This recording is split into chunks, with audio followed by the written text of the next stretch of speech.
प्यारे दर्शकगण, सादर नमस्ते। आज मैं एक अद्भुत मनुष्य मात्र की धरोहर एक ग्रंथ का कुछ विवेचन आपके सामने प्रस्तुत करने जा रहा हूँ। उसका नाम है श्रीमद् भगवत गीता।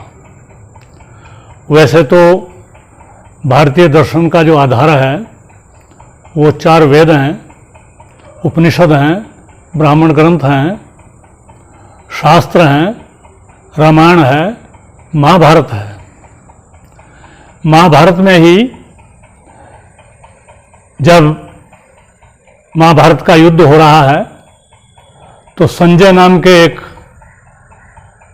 सूत पुत्र को ये शक्ति प्राप्त होती है कि वो हस्तिनापुर में बैठा हुआ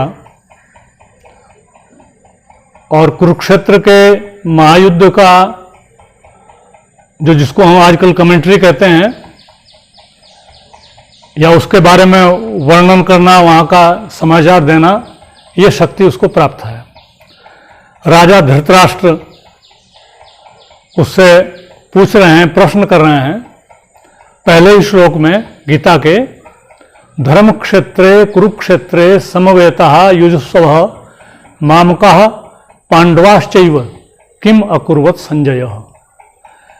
बड़ा सरल श्लोक है। वैसे तो पूरी गीता की ही भाषा बड़ी सरल है। 18 इसके अध्याय हैं और 700 श्लोक हैं। पहला अध्याय अर्जुन विषाद योग का है, जिसका पहला श्लोक मैंने आपको बोल करके सुनाया है। बड़ी सरल संस्कृत है। धृतराष्ट्र संजय से पूछता है, हे संजय, धर्म क्षेत्र कुरुक्षेत्र में इकट्ठे हुए समवेता युजुस्व युद्ध के लिए इच्छुक, मामका मेरे, पांडवाश्चैव और मेरे भाई पांडु के पुत्रों ने किम अकुर्वत क्या किया। इस पूरे अध्याय में संजय धृतराष्ट्र को पूरा वहां की जो स्थिति है युद्ध की वो बताते हैं कि किस प्रकार से सेनाएं इकट्ठी हैं, आमने सामने खड़ी हैं।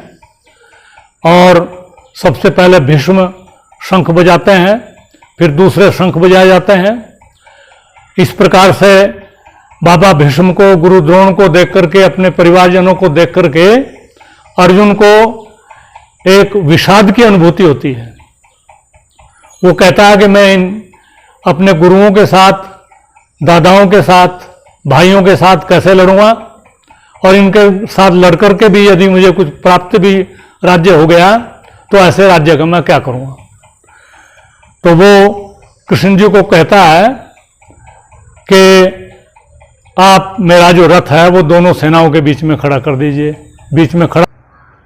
कठोपनिषद में यमाचार्य अपने शिष्य नचिकेता को उपदेश देते हुए कहते हैं कि हे नचिकेता, आत्मा रथी है, रथ का मालिक है, स्वामी है, और बुद्धि उसकी सारथी है, और जो रथ है वो उसका शरीर है।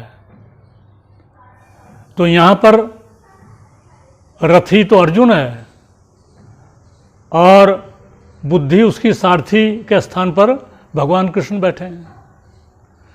और भगवान कृष्ण आत्मिक गुरु हैं। जो मोहग्रस्त अवस्था अर्जुन की हो गई है, उसके ये तत्कालीन समय में डॉक्टर नहीं बोलते थे, वैद्य बोलते थे। उसके आत्मा की स्थिति को, मन की, बुद्धि की स्थिति को ठीक करने वाले हैं और उसको पूरी गीता में उपदेश दे करके बताते हैं और उसको बाद में इस बात के लिए मना लेते हैं कि मैं अपने कर्तव्य पथ से च्युत हो गया था और आपने जो बातें बताई मैंने समझ ली और अब मैं युद्ध के लिए तैयार हूँ। श्लोक में इतनी चर्चा है। आगे जो श्लोक आएंगे उसमें आत्मा की, परमात्मा की, मन की, बुद्धि की सारी बातें खोल करके बताई जाएंगी।